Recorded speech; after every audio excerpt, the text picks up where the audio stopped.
Hey, I'm Liam, and in this video, we're going to take a look at the Impulse heat sealers that QAS offers. Towards the end, I'll even show you how to get 15% off your order.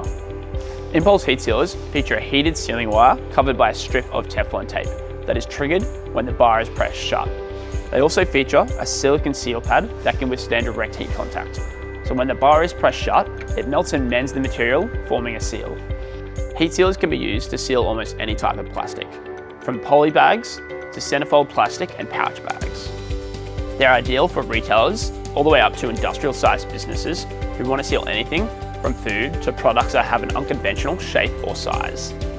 They feature a heated bar on a hinge that's perfectly designed to seal plastic packaging using heat and pressure.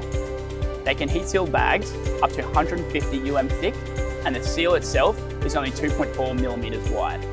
In total, there are 11 different options and 7 different sizes to choose from. Our heat sealers range from 200 mils wide all the way up to 1 meter. 4 of our heat sealers even come with cutters for when you want to neatly dispose of extra material. QAS also sells the repair kits individually. They feature 2 extra heating elements and 2 replacement strips of Teflon tape, meaning you can easily extend the life of your heat sealer without having to purchase a whole new unit.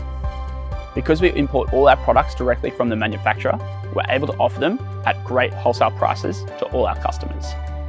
At QAS, we pride ourselves on customer satisfaction and fast delivery.